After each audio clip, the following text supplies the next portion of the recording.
American football in Finland.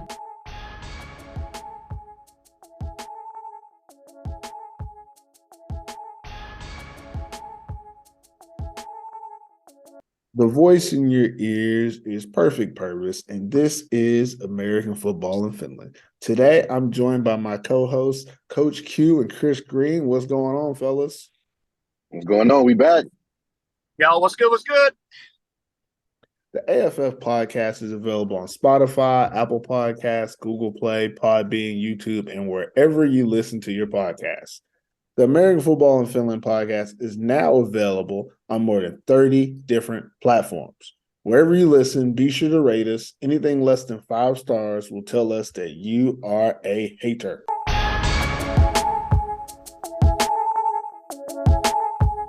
All right, first down, where we get a chance to start fresh and discuss what's on our minds. Q, lead it off. What you got going? What's popping? Oh, nothing much, man. You know what I want to talk about, but we're gonna wait till we get to that part of the segment. What about you, Chris? I mean, tell us about your game, Chris, that you just finished playing when we're recording. Yeah, just fresh off the pitch. Just had a shower and that in the car on the way home now, and yeah, we won 48-7, so it's a good win, easy dubs. Nothing interesting for me. I'm trying to think of something interesting that I would like to tell people, but no. Oh, I am somewhat intrigued about what's going on with not the W's, but the NBA Finals. I think the Denver Nuggets are up like 3-1 when we're recording this. 3-1, yeah. Yeah, and I was just surprised the Heat won one, but I'm excited about that whole series because I've never known Denver to be good. I think it's crazy that they might win their first championship and the Joker is wearing number 15, which will always be Carmelo Anthony to me. Like, that's so messed up. Like, that's just crazy. No one who's listening to this probably knows what I'm talking about, but I grew up in the, Melo and LeBron. So, like, Melo is always that dude to me. And, I mean, I know the Serbian is great, but damn, that sucks.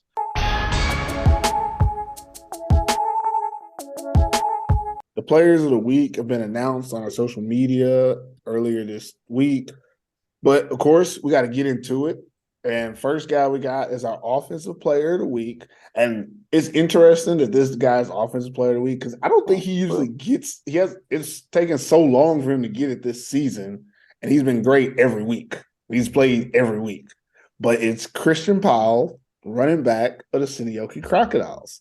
He had 18 carries, 155 yards, and 3 touchdowns. But have to put in a disclaimer. We picked him before the second half of the game was played because at halftime he had 10 carries for 100 yards and 3 touchdowns.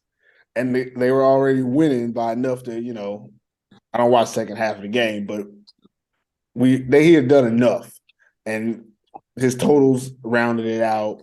From what I saw, CP was unstoppable.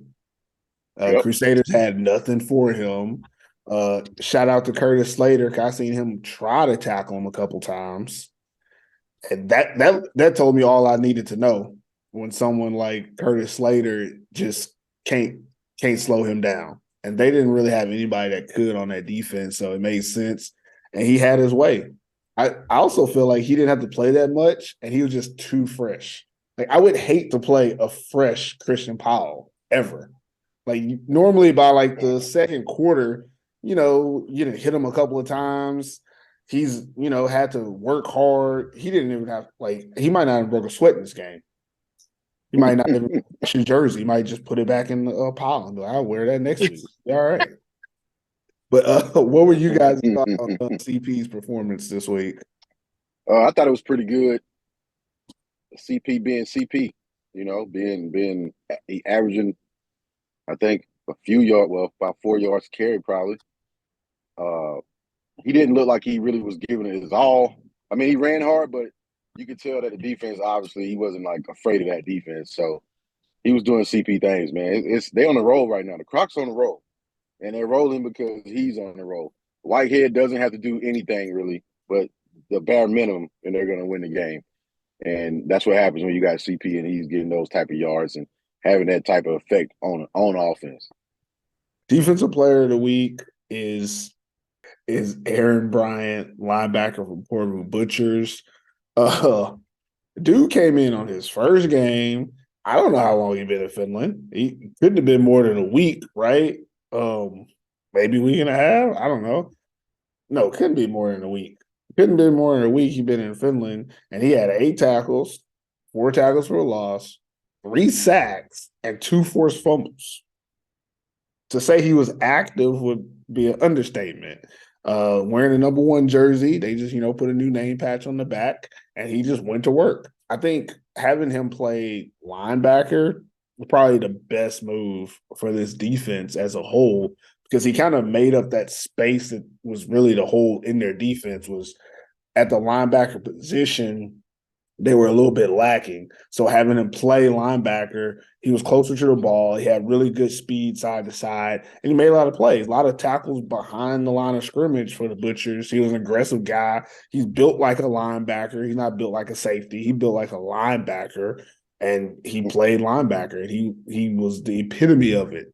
And in just one game, he already, made his presence known. I think he won MVP of the game or something from the locals or something like that anyways. So it was really good to see the Butchers defense get the piece that they need, despite the other guy, and his off the field issues, which again, I know we don't want to talk about the other guy now. We'll wait till later. But for right now, Aaron Bryant did really good, and he stood out as the defensive player. Q, you want to add anything about Bryant?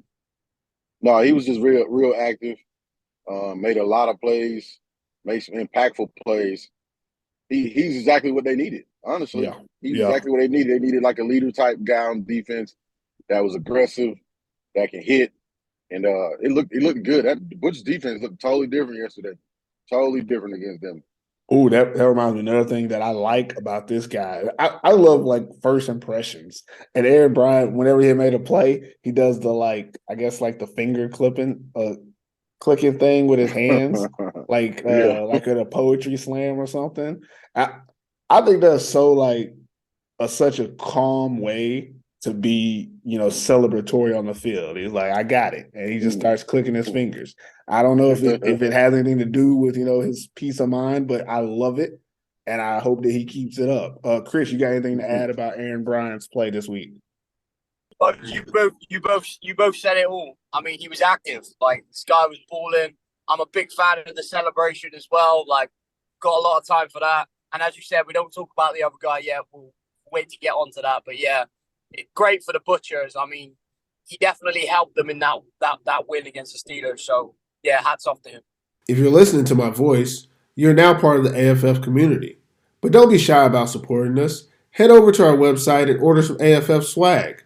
Get a t-shirt for this beautiful summer weather, or a comfy hoodie you can rock all year long. And if you really want the drip, scoop up one of our limited edition snapback caps. Everything you need to represent the AFF community can be found on our website at americanfootballinfinland.com/merch. So everybody listening should know, the results of the game. So let's get into which team won their game and which team lost their game. First game, Wasa Royals versus Helsinki Wolverines. Q, what's your thoughts on win and loss? Who won, who lost? Royals won the game. Yeah. Alpha made a lot of big plays. Timothy made a lot of great throws. They were supposed to beat the Wolverines. I know Timothy probably feels like they could have played a little better. You always feel that way when you look at film and see some things that you missed or could have took advantage of. But the Royals did what they were supposed to do. They looked like the better team. It's hard to tell how much they've improved because the Wolverines are just so bad at some points on defense. So, but the Royals are clicking, they're getting the confidence up. Timothy's balling. Alpha's doing his thing. They keep taking his returns away. They're killing him. Boy. Returns. Boy. They're killing him with the returns, but, man, he's getting his feet under him. He's looking like the old Alpha. So I expected the Royals to do what they did, and, they command and lead and won the game. What about you, Chris? Any thoughts on this one? Yeah, the Royals, they definitely won this game Mm-hmm. without a shadow of a doubt. Alpha was Alpha. Timothy was Timothy. I don't like the fact that they didn't put the 50 burger up. I hate admitting it when you're right, Purvis, but you were right. Like, have that ruthless mentality to put the 50 burger up. They did bench a lot of guys. They swapped the quarterback as well. So they could have easily put 50 points up, but they didn't have that ruthless mentality. Shout out to my boy Kev as well. Boy was balling for the Wolverines. They came back with a bit of fight when the backups were in and put 21 points up.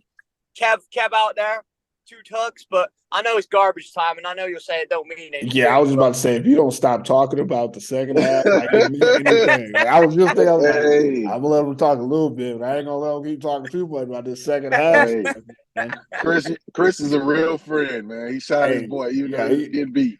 He giving Kevin that pub, that's for sure. But yeah, Royals definitely won this one. I mean, they were supposed to win this game, like you said.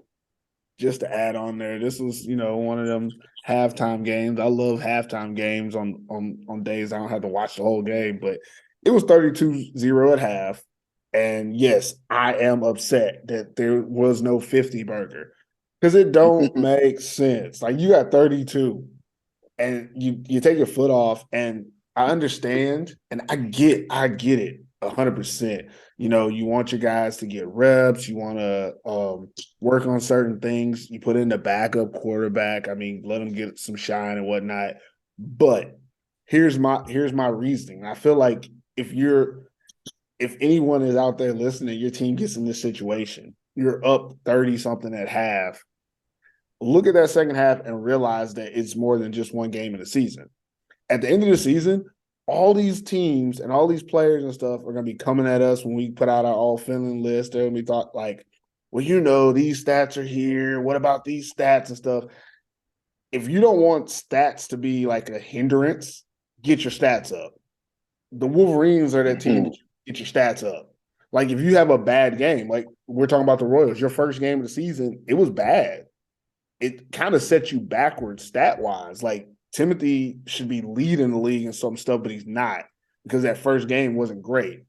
So instead of letting him get his 400 game this week, that'll make his stats look more reasonable to what he's been doing this year.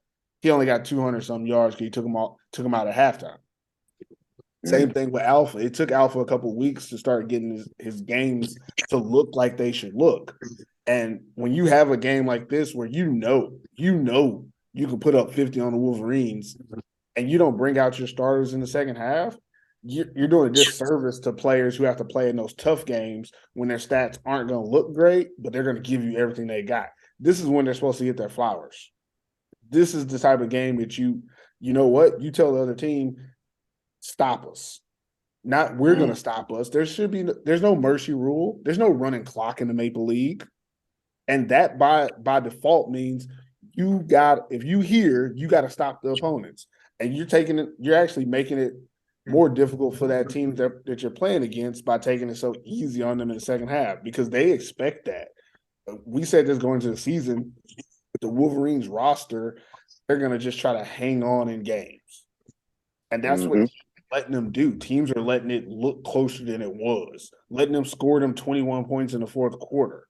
Not scoring pretty much any points in the second half because you put in your backups, which don't really make any sense. Half of the Royals team are like U20 players anyways. What you need backups for?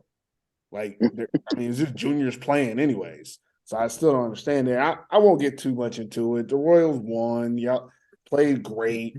Receivers, you beat up on 17-year-olds from the Wolverines. Congratulations. You were supposed to win, and you did. Congratulations. You did what you're supposed to do. I'm trying not to be too negative. I think it was went the way it was supposed to. But I'm upset. You know what? I'll take it back. I'm upset because you didn't score 50.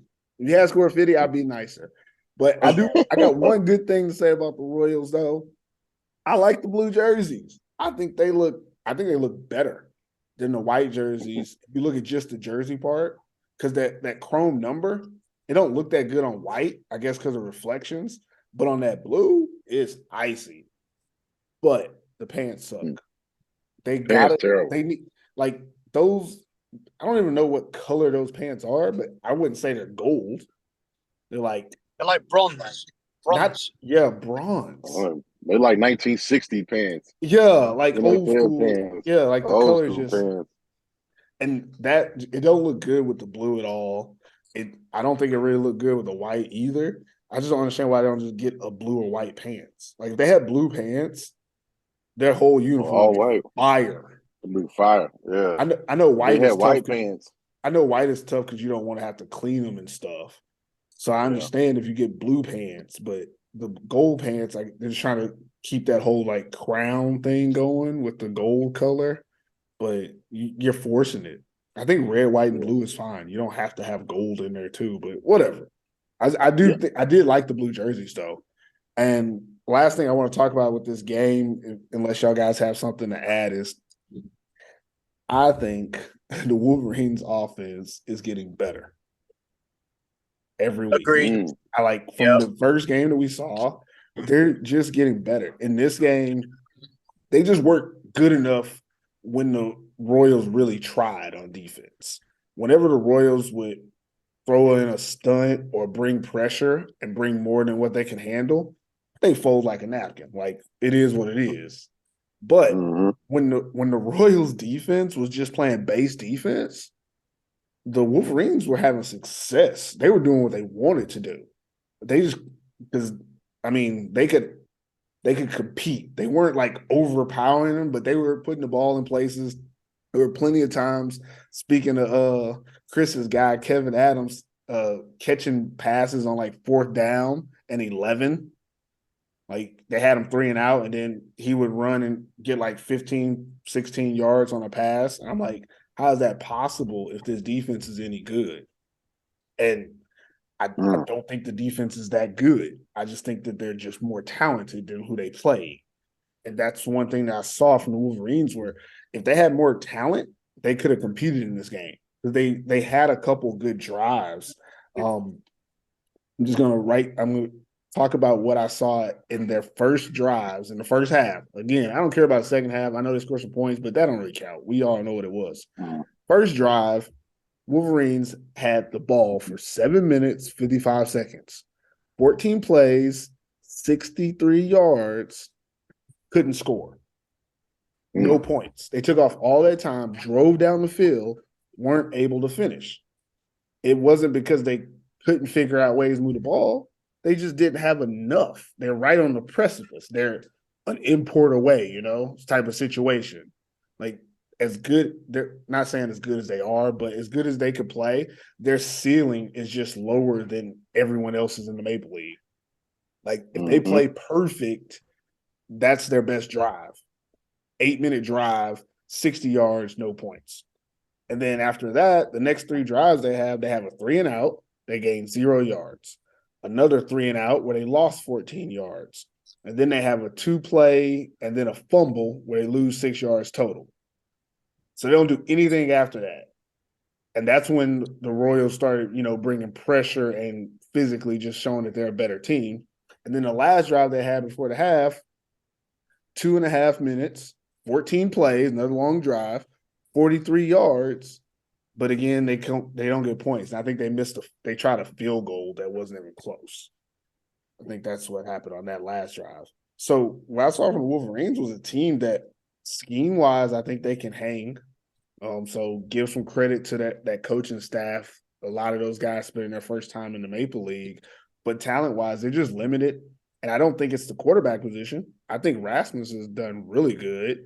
I would even put him as one of the top 4 quarterbacks in this Maple League this season. Yeah, I said it. I said it. We've seen the play. I think he would be one of the top 4.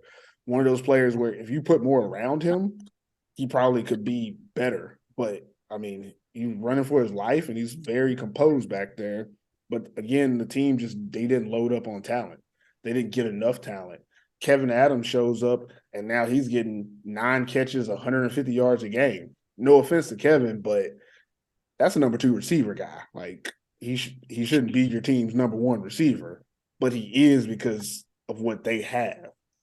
And even in this game, when they put Will Young at running back, it changed like what they were able to do. but they can't put him at running back because then they don't have enough people to play receiver. Like, it's just a catch-22 for them. I know I talked a lot about the Wolverines, but in this type of game, that's really all I'm watching is, are they getting any better? Because they're still going to lose, but how they lose tells us a lot about this team. And I think that in this game, they got a lot better than what I've seen all season from them.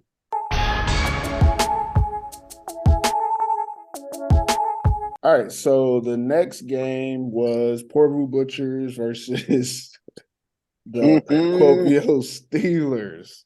Oh boy! Yeah, this was different.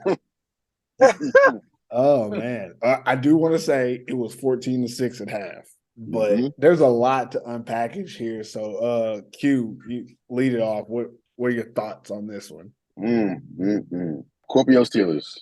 What is going on with your team right now? I've never seen them play this bad. Never seen a game this bad by the Kuopio Steelers on offensive side of the ball. Never seen it. Miko 7 and dicing the secondary. Shout out to the vet, Miko. Shout out to Miko 7. Yeah. Boy, you talking about making plays when your team need the plays to be made. Boy, him and Brandon Gwinner, I don't know. They know they hanging out a lot outside of practice, but man, boy, you talking about a combo that changed the game. Miko got changed the whole game. Miko had like three. He had like 3 catches and 2 touchdowns. Like he was not wasting no time out there. Like we're talking big. I'm talking about big time catches. Like this secondary is obviously slept on them. Offense wasn't doing anything. Ambro, I don't know what he was thinking about on the botch snap. Man, boy. Kuopio, y'all got some coming to God moment right now to figure out where you're gonna go for the rest of this season. So did Kuopio lose? Kuopio win. I say Brandon Gwinner and the Porvoo Butchers won the game. What about you? I'm Chris? not gonna say. Oh, I got you. I want to do a tally on this one. Chris, what about you? Yeah, I'm going to give you a proper answer and a not so proper answer. My not so proper answer is the Steelers lost the game. They lost the game because they got rid of Lamphey Reasonover. Now, I actually think in terms of the game situation, the Porvoo Butchers won this game because, like you say, that combination of Gwinner and Seppenham just went off. Like, those guys, like you say, they must be hanging around with each other because those two have got that connection down now. And I can't wait to see where it goes in the rest of the season. It's just going to develop and get better and better. Hey, well done, the Dallas Cowboys. What about you? What about you, Q? Back to what you were saying. Why do you think that they won instead of the other team losing? I think because Porvoo just looked better to me. They looked better. Like they actually had like good, decent drives.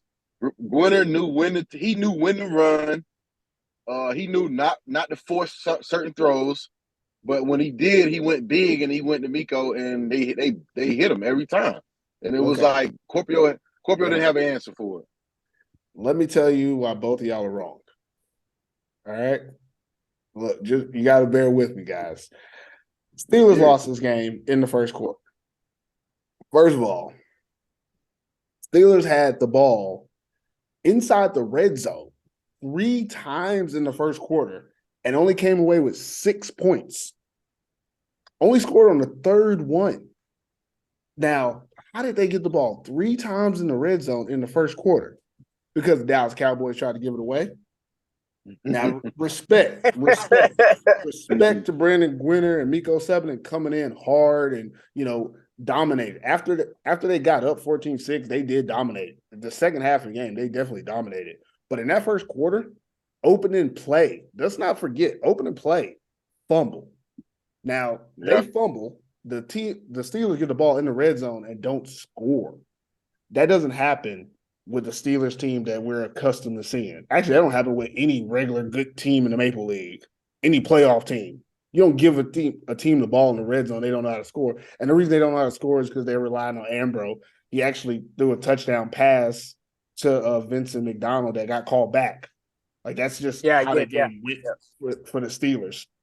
And then the next time, the next time they get the ball in the red zone again, I think they got down to like the 4-yard line, 2-yard line or something like that. They damn near in the end zone, one-hand catch in the end zone by Vincent McDonald again. And this one doesn't count because he didn't get his feet down or whatever. But why do you get to that point? Like this team normally, actually any normal team, any playoff team, you get inside the red zone, you score points. The Steelers didn't play their best, and it cost them for once. That's what I'm saying about why they lost. Because we got to be honest with ourselves. If what the Butchers did with the fumbles, and even Miko Sepinen fumbled when he fumbled after. Yeah. He's the one that actually gave him the 6-0 lead because the Butcher defense had two red zone stops, which, okay, you're getting pretty lucky if you can stop a team to get the ball in the red zone twice in a row. And then right after they stop them the second time, they have a fumble. So now they get a third opportunity and they actually score. But there's a difference between the Steelers being up 6-0 in the first quarter and being 21-0. If it was 21-0, the Butchers offense doesn't play the way that they play for the rest of that game. You know, I think their defense still plays good. Defense still shuts them out, but it's different when you're playing from behind 21-0 and playing from behind 6-0. Now, again, this is all hypotheticals, blase. The Butchers did win the game. But the Steelers lost that game before they gave the Butchers a chance to win it. Now, the whole second half of that game, it's 14. Once it became 14-6, once the Butchers went up, the Steelers never got back to the red zone. You got to be honest. The Butchers were the better team. They played better. They were dominant this entire game. They were the better team. They never let the Steelers offense get started. But just got to reiterate, the Dallas Cowboys are the Dallas Cowboys. They tried to throw the game. They tried to throw it early, and when they didn't, their talent showed up. They had the better team in this game because that's how the Dallas Cowboys play. You're a good team. If you play against a team that doesn't allow mistakes like that, like maybe Seinäjoki Crocodiles, you don't get that many opportunities. The Crocodiles get 3 possessions inside the red zone. They're getting points, right? Because they can kick field goals, they can throw passes, they can run, etc. But Steelers can't. So the better team won, which was the Porvoo Butchers in this one. We didn't know that going in, but we know it now, and that's good to know. Hey, I'll tell you who did know it. I'll tell you the only person who did know it, Swami. Finland Swami knew Swami it. picked the upset. Yeah, he definitely knew it. That is for sure. For me, just last things I do want to talk about the Butchers. I think they played a great game. It was crazy because it was dominant. Like, they controlled that game. Like, I take away those first couple possessions where Steelers should have been able to get points. They had nothing for them. And they could – offensively, they were okay. The Butchers were. But honestly, they could have put up more points. What they had in this game, like, what was the final score? I forget the points. Once it went to 14-6, I knew it was over. But the Butchers could have had 50 points in this game. Their receivers, butt naked open all game. All game. I know Miko made some really great catches at certain times, but they missed Brandon missed a couple of receivers a few times. Natanen jumped too early on that one ball, that deep ball that was in the end zone. They had a couple of drives get stalled because they threw too many deep balls. Because why not? They opened. They just weren't connecting all the time. That's what happens with the Butchers sometimes. It did really good to score the points when it needed to. And then once they kind of got ahead, it just went to the thing they saw that they could get open, and they started, pushing the ball downfield. And sometimes they just get carried away. All the drives where the Butchers weren't successful is when they would, throw it deep on first down and then throw it deep on second down. And then on third down, they're kind of pressured and they don't convert well. But when they actually mix in the run and the pass, they do a really good job. And also, just want to give a shout out to, I want to say his name is Alexei Hervinen, number 22, the running back for the Butchers. One thing, I'm a running back at heart, guys, if y'all don't know. Young man could pass protect. I seen him sit in there and take on a blitzing Alexi Leroy and hold his own long enough for Brandon Gwinner to connect with his receiver for a touchdown pass. I think it was to Sepinen on that corner route. The play took a little bit longer to develop than normal, and that little man went in there, put them hands into the defender and pass protected. And that's something that we don't hear a lot about when it comes to like running backs in this league is you have to be able to block. And he's a smaller guy, real fast, but he also can block. So that shows he's going to become a complete running back for them. I don't know the situation with Mickey J being hurt or something, but I think the Butchers are in good hands with Alexi Hervinen playing running back. I just wanted to give him a little shout out there. Oh, yeah. Oh, I missed one. Oh, sorry. Go ahead, Chris. Sorry. The only last thing I want to say about this game is that Mr. Ambro didn't throw a pick, but the boy got benched. So He did not? He didn't throw a pick, no. Yeah. I said he wasn't going to throw a lot, but he didn't throw any. Didn't throw any picks. Oh, we didn't even touch on that, did we? We got to touch on that, right? Like, that's all we got to touch on. We didn't even touch on it. That didn't change anything. I know. Might would have won.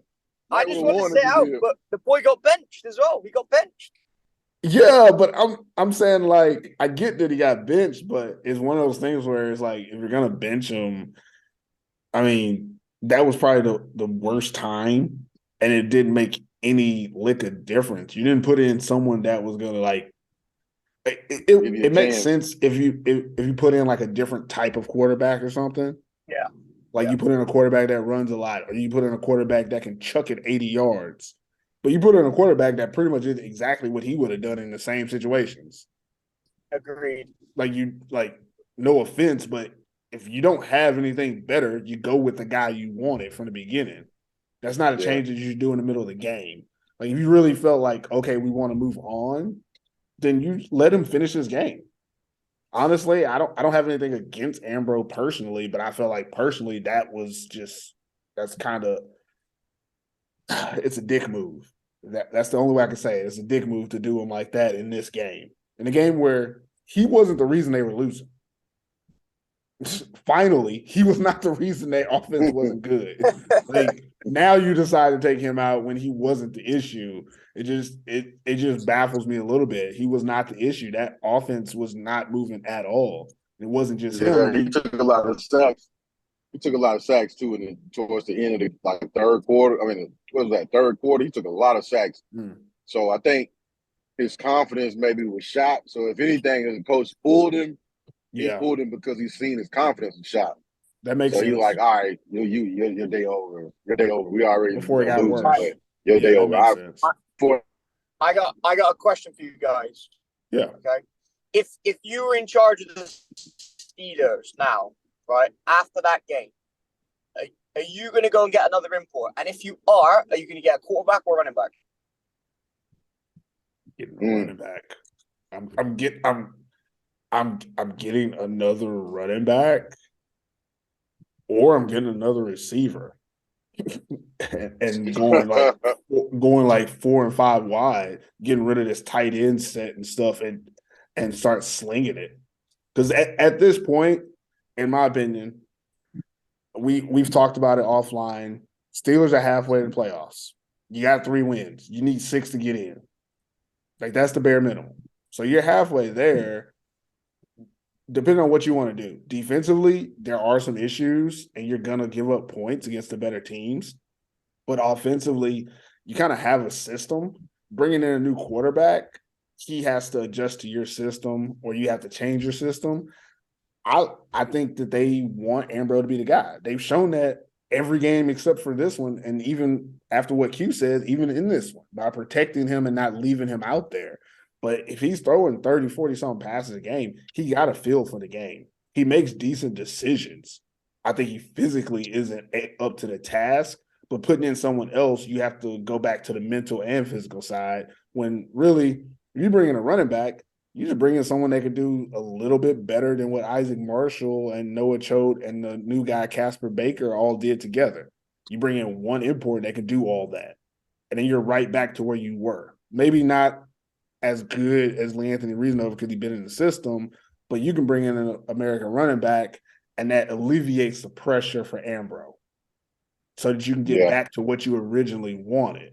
If you bring in a quarterback, the whole team philosophy starts back at zero because that quarterback comes in and he immediately has to become the leader of this team. And that leads us to another point is that we really just don't think Ambrose is the leader of that team by the way that it was easy for him to get shook and how no one really stood up or stepped up in that game. When things started going bad and started snowballing, the bobble snaps, the one over the punter's head for a touchdown, I don't know, maybe because the cameras didn't show it, but didn't see a lot of passion from those players going on and off the field. Saw a lot of heads hanging and kind of like what I'm going to do. One thing that kind of a picture that's like stuck in my head from this game is when the backup quarterback was in and he threw like 2 bad passes to Hannes Harju, where Hannes is wide open on both of these passes. And the passes are just bad.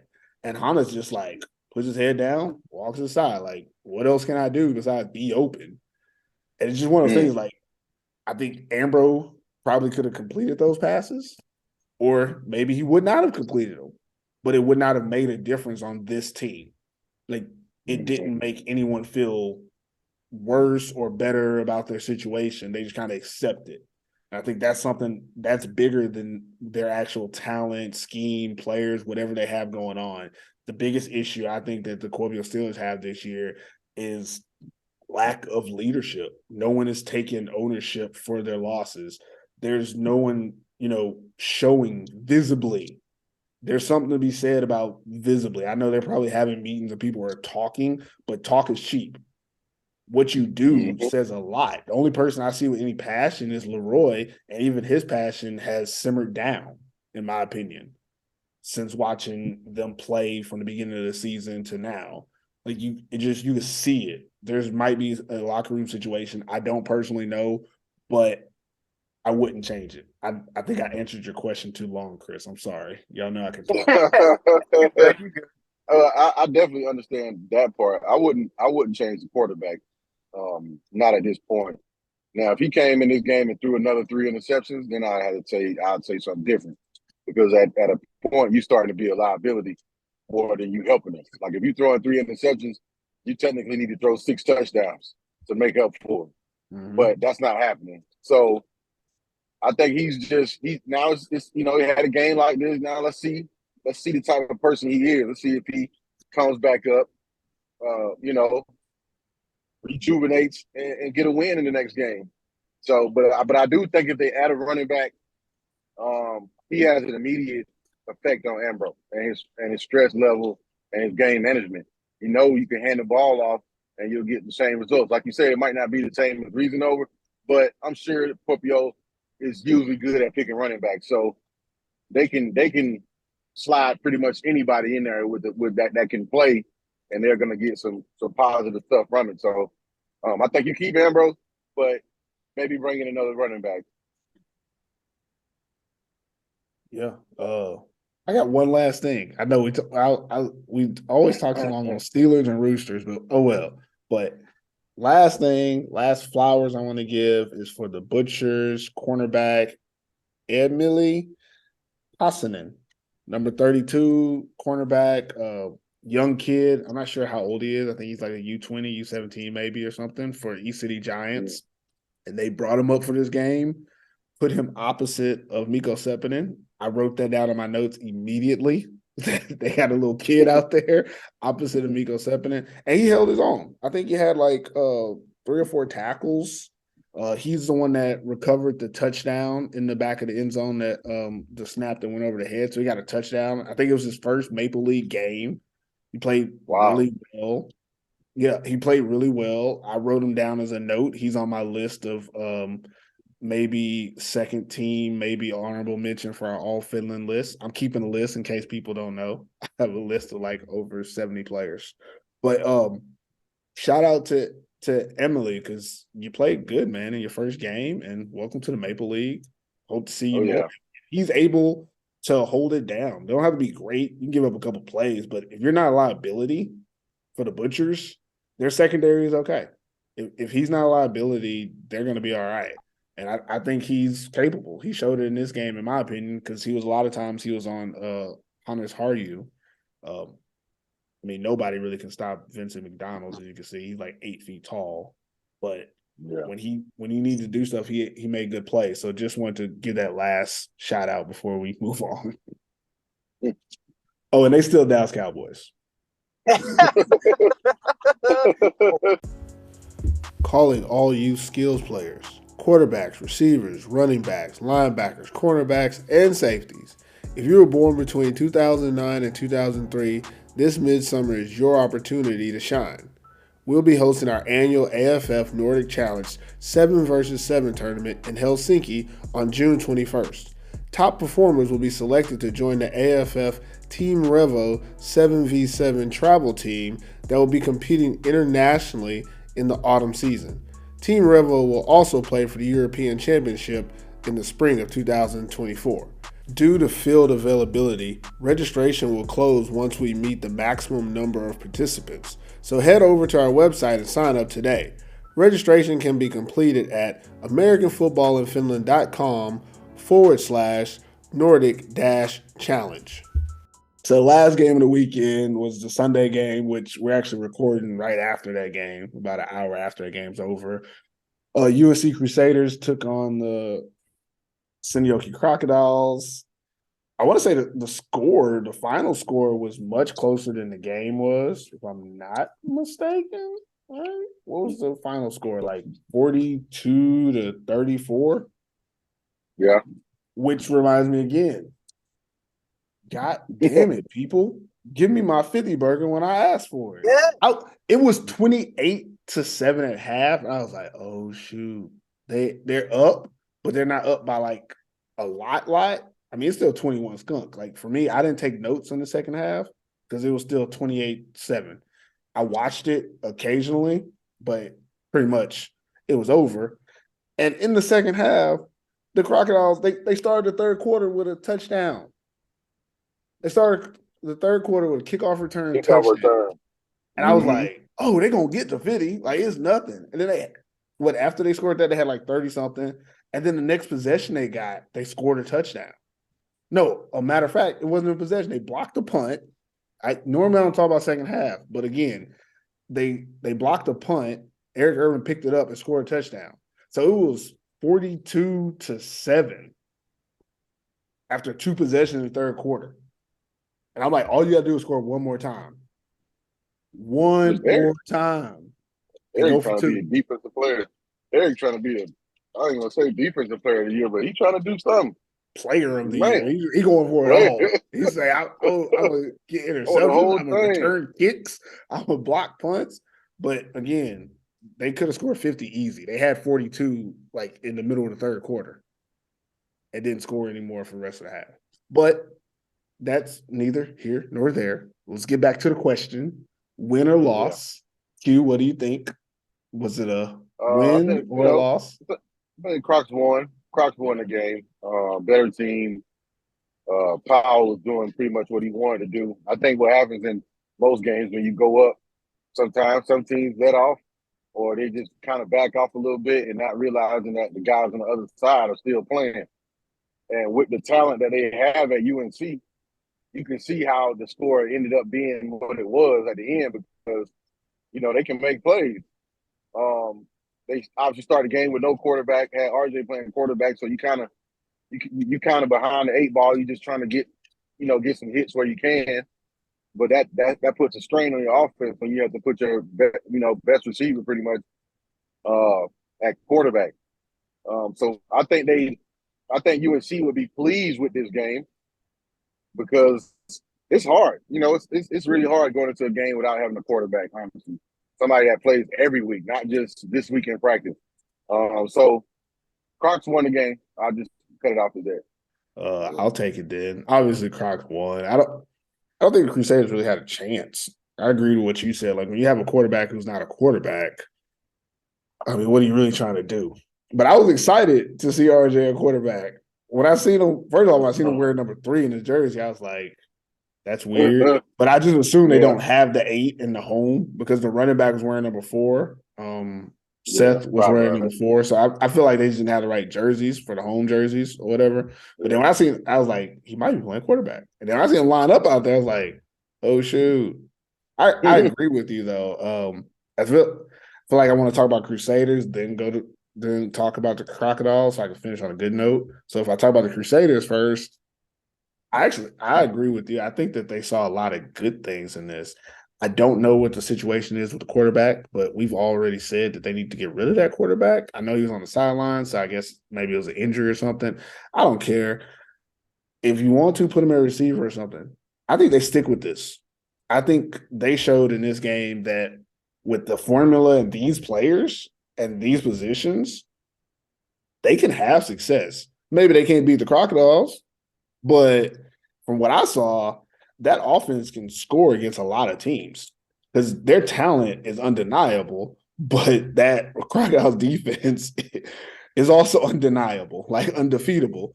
There was a lot of plays where you saw, somebody like Seth or RJ with the ball, and as soon as they did the read and tried to run, boom, hit by a wall because that's how good that front line is for the Crocodiles. Not everybody has that front line. And you saw a lot of times whenever there was a hole and there was an opportunity, Seth Roland gets through it. Yeah. Without Lee Anthony Reasonover, he easily becomes, the number 2 back in this league.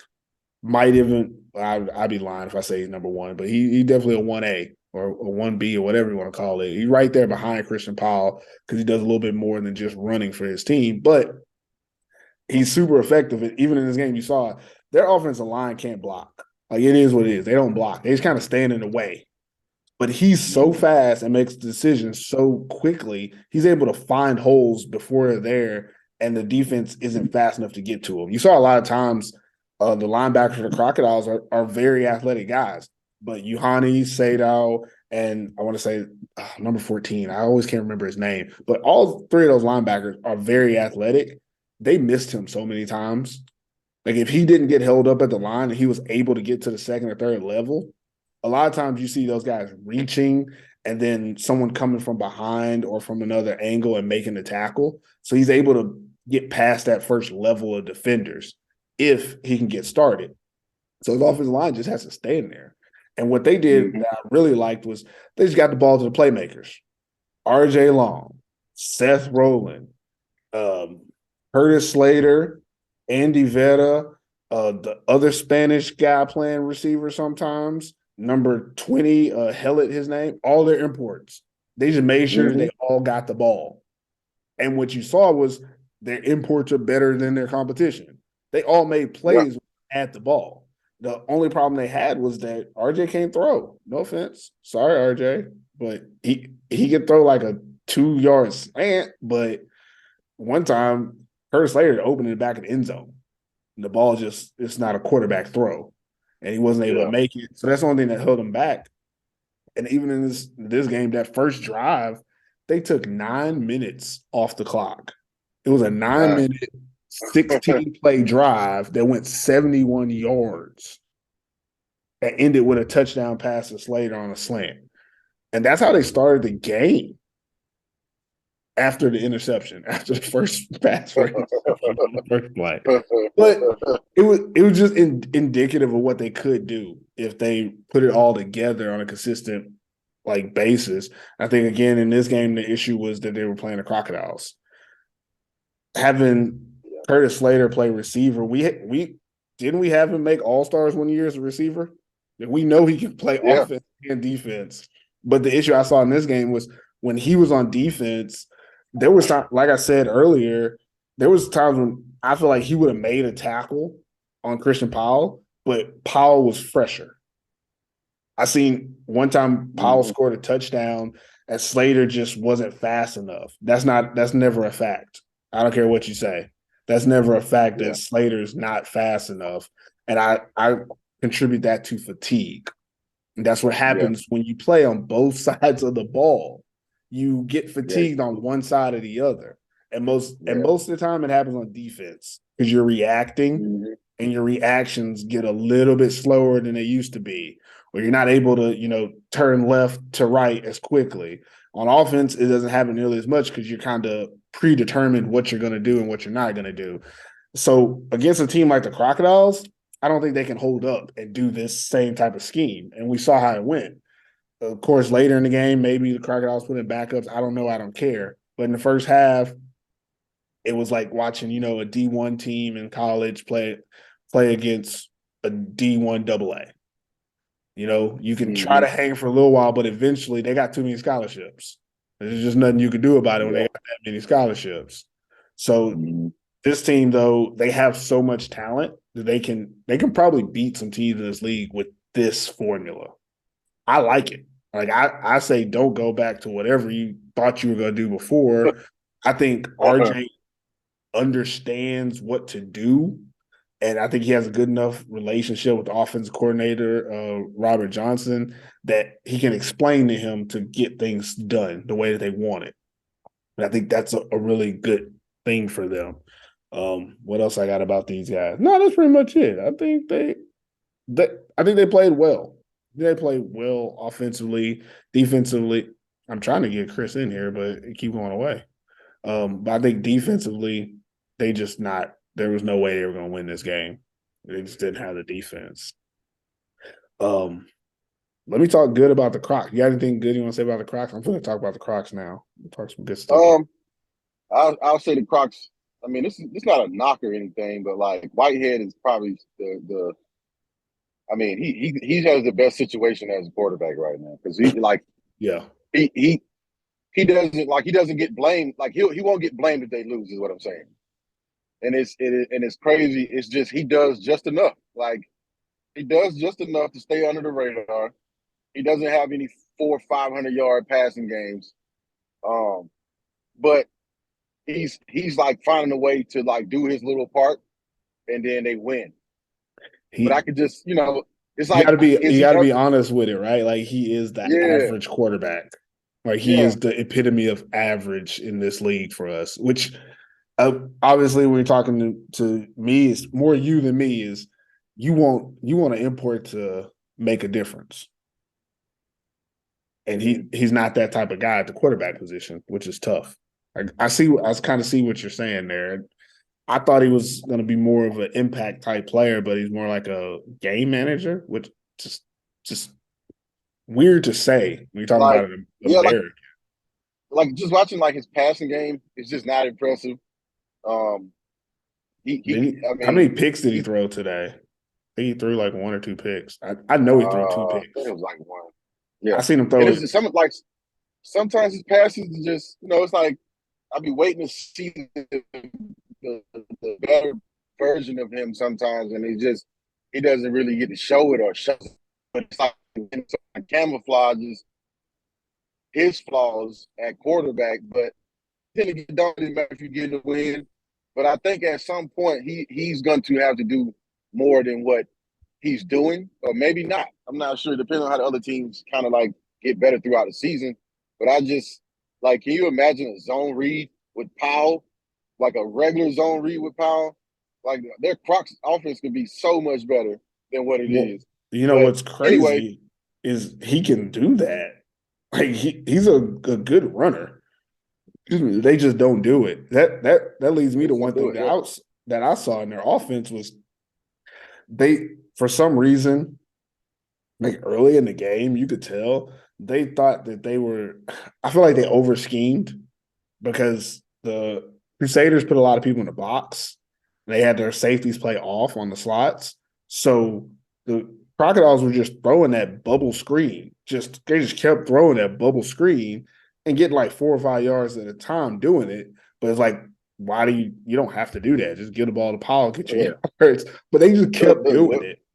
And they were doing the read bubble. It was literally an RPO. They had a zone and a bubble, and they kept throwing the bubble because it was open. But that zone was still going to hit. Like it was, you didn't have to throw it to the receiver. But I think it was, again, kind of to the point that you were making, Zach Whitehead trying to kind of, make more out of what his situation was. Because honestly, he threw 22 passes in this game. He should have threw like 12. Like it shouldn't. Yeah. He was 17 for 22. I'm looking at the stats now. That's actually really good.